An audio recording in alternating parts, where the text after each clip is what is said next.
Good evening everyone, welcome to my YouTube channel. आज मैं आपको स्टार डेल्टा स्टार्टर के बारे में बताऊंगा कि स्टार डेल्टा स्टार्टर में जब मोटर स्टार में चलती है तो करंट स्टार के मोड में 1/3 हो जाता है as comparison to delta mode. तो इसका फ़ायदा ये रहता है कि जो करंट स्टार्टिंग करंट जो मोटर लेती है वो 1/3 तक आ जाता है as comparison to delta mode, और हमारी मोटर सेव मोड में चलती है। जो भी मोटर है स्टार्टिंग में 4 to 7 टाइम करंट लेती है अपने नॉर्मल करंट का। फॉर एग्जांपल कोई 10 HP की मोटर है हमारी, इसका normal current for example 20 amperes है। तो ड्यूरिंग स्टार्टिंग जब ये स्टार्ट होगी it will take 3 to 7 times of its normal current. हम सपोज करते हैं ये 5 टाइम्स ले रही है तो स्टार्टिंग करंट 100 एम्पियर्स जाएगा। अगर मोटर को मैं सीधा डेल्टा में चला देता हूँ तो ये करंट स्टार्टिंग में 100 एम्पियर जाएगा। बट अगर मैं स्टार में चलाता हूँ, स्टार मोड में चलाता हूँ, तो ये करंट जो 100 एम्पियर है 1/3 हो जाएगा, लगभग 33 एम्पियर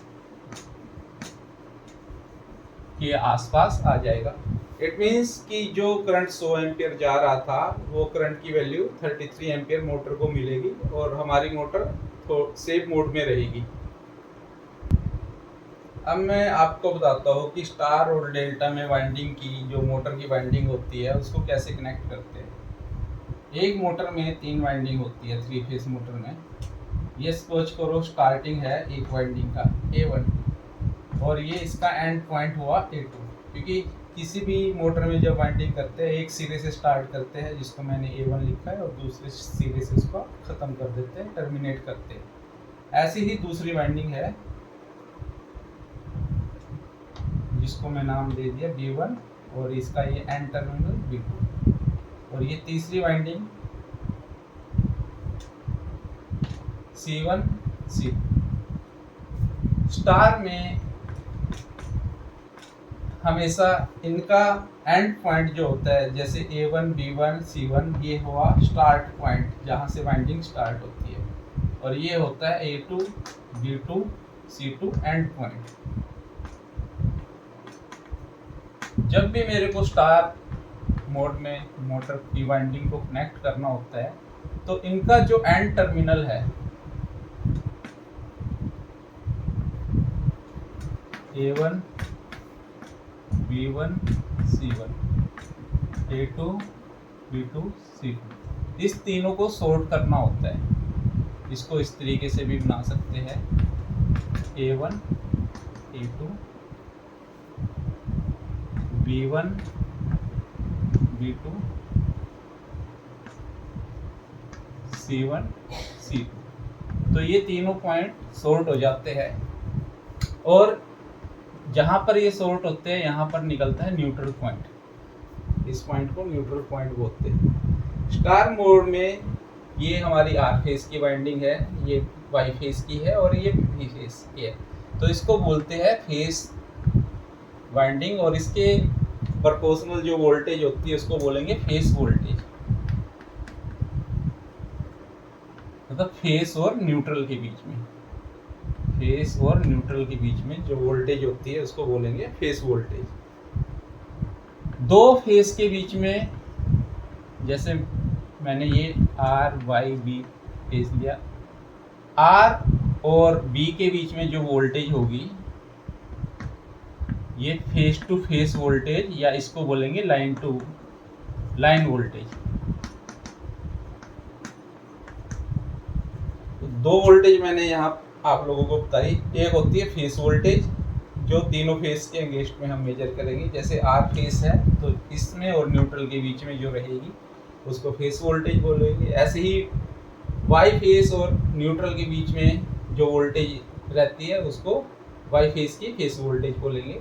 जब फेस टू फेस लेते हैं उस वोल्टेज को बोलते हैं लाइन वोल्टेज। तो ये चीज़ आप लोगों को ध्यान रखनी है कि फेस वोल्टेज और लाइन वोल्टेज क्या होते हैं, क्योंकि आगे कैलकुलेशन करने में ये बहुत काम आएगी हमारे। ऐसे ही डेल्टा में एक जब डेल्टा में कनेक्शन करते हैं, डेल्टा कनेक्शन, तो एक वाइंडिंग का एंड, ये स्टार्ट है, इसका एंड A2, ये मिलेगा दूसरी वाइंडिंग के स्टार्ट से। स्टार्ट कहाँ से करेंगे दूसरी वाइंडिंग? B1 से। तो डेल्टा में एंड पॉइंट, जैसे आर फेस की वाइंडिंग है, A1 स्टार्ट पॉइंट है, A2 एंड पॉइंट है। एंड पॉइंट दूसरी वाइंडिंग के स्टार्ट पॉइंट से मिलता है। इसी तरह से इसका एंड पॉइंट जो B1 और B2 कॉइल है, इसका मिलेगा इस कॉइल के स्टार्ट से, और इसका एंड पॉइंट अगले के स्टार्ट से। मतलब A1 B1 C1 ये पॉइंट हमारे स्टार्ट पॉइंट है किसी भी वाइंडिंग के, ये हम यहाँ पर मिल रहे हैं एंड पॉइंट से, जो एंड पॉइंट है A2 B2 C2 से। इस तरह से हम डेल्टा में किसी भी वाइंडिंग को जोड़ते हैं, तो स्टार्ट पॉइंट को एंड पॉइंट से जोड़कर हमें डेल्टा में कनेक्शन करने होते हैं। यहाँ पर न्यूट्रल नहीं होता, यहाँ पर जो फेस वोल्टेज है, ये सपोज करो आर फेस की है, ये वाई फेस की है, और ये बी फेस की है। इसी के अगेंस्ट में जो वोल्टेज होती है उसको फेस वोल्टेज हम बोलेंगे, और जो दो फेस के बीच में होगी उसको हम बोलेंगे, जैसे आर और बी के बीच में जो है, इसको बोलेंगे line voltage.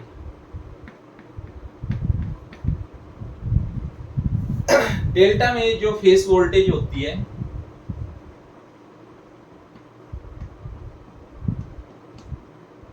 It is equal to line voltage, but star में फेस वोल्टेज 1/3 होती है लाइन वोल्टेज की।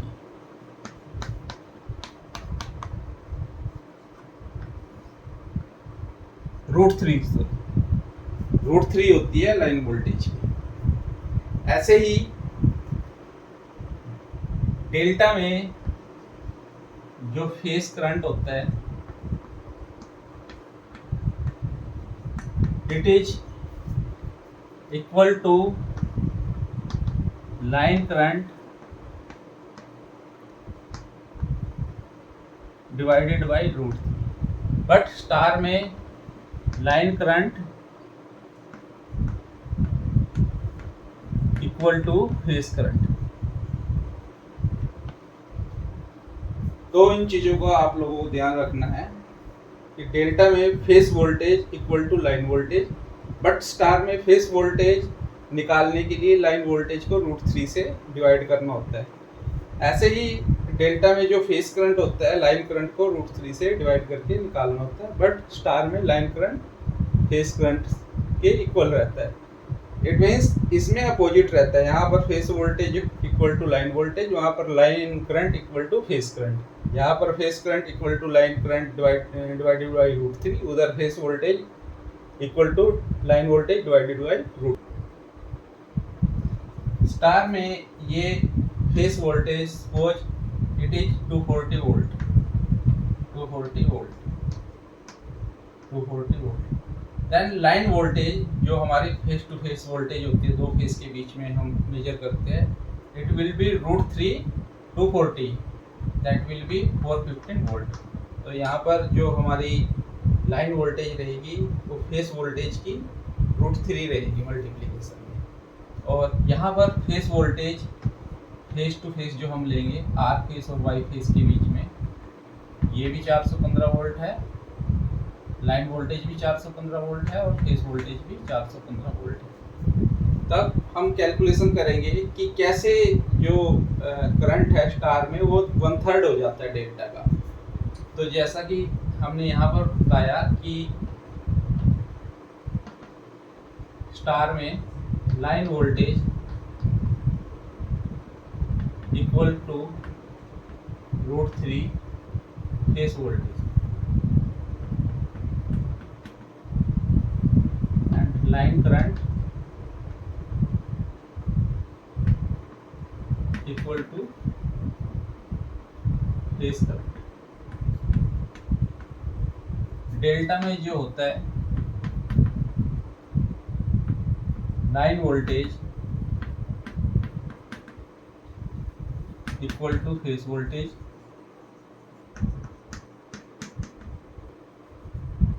But line current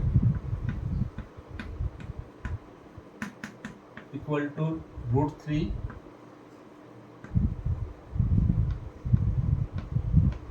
phase current. अब सबसे पहले हम स्टार में कैलकुलेशन करेंगे, स्टार मोड में।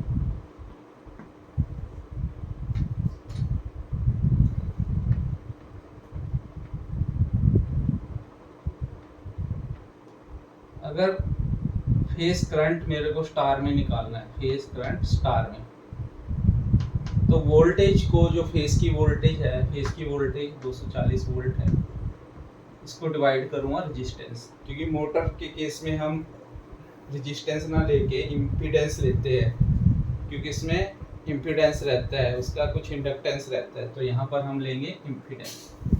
जैसा कि आप जानते हैं जो फेज करंट है यहाँ पर वो लाइन करंट भी होगा, तो स्टार में line current in star mode is also equal to 240।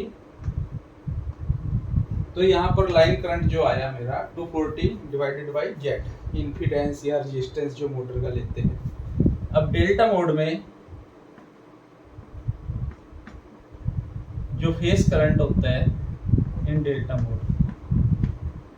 Phase voltage जो यहाँ पर है, क्योंकि यहाँ पर न्यूट्रल नहीं है, फेज वोल्टेज जो है वो लाइन वोल्टेज के इक्विवेलेंट है, तो फेज वोल्टेज यहाँ पर 415, और इसको मैं डिवाइड कर दूंगा रेजिस्टेंस से, क्योंकि as per Ohm's law V equal to IR, I निकालना है, आई निकालने के लिए वोल्टेज को डिवाइड करूंगा रेजिस्टेंस या इम्पीडेंस से।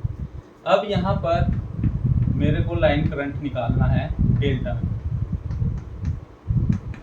लाइन करंट होता है phase current into √3, line current equal to √3 phase current. Phase current है 415 डिवाइडेड बाई जेड, और इसको अगर √3 से करेंगे तो ये आ जाएगा लाइन करंट डेल्टा का। अब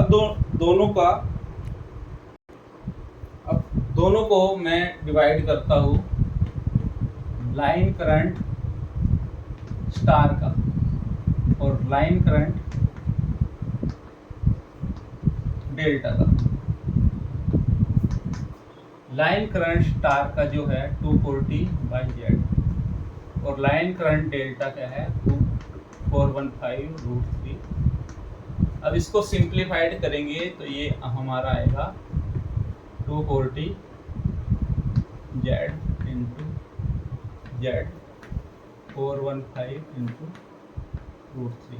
240 और इसका रिलेशन जो रहता है √3 का, जेड से जेड जाएगा, ये आ जाएगा √3 into √3, that is equal to 1/3।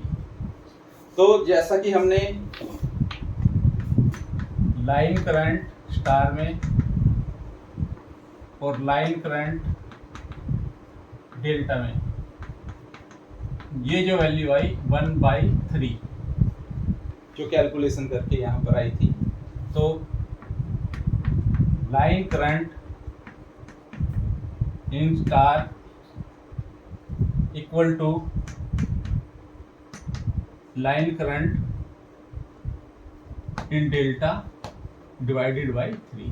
तो इससे, इस कैलकुलेशन से हमें ये पता लगता है कि जो लाइन करंट रहता है स्टार में और लाइन करंट डेल्टा में जो रहता है उसका 1/3 होता है, मतलब लाइन करंट डेल्टा को 3 से डिवाइड करने पर जो आएगा वो स्टार में करंट आएगा। मतलब इसलिए हम शुरू के 10 से 15 जो सेकंड होते हैं वो मोटर को स्टार में चलाते हैं, सो दैट करंट वो 1/3 पे आ जाए।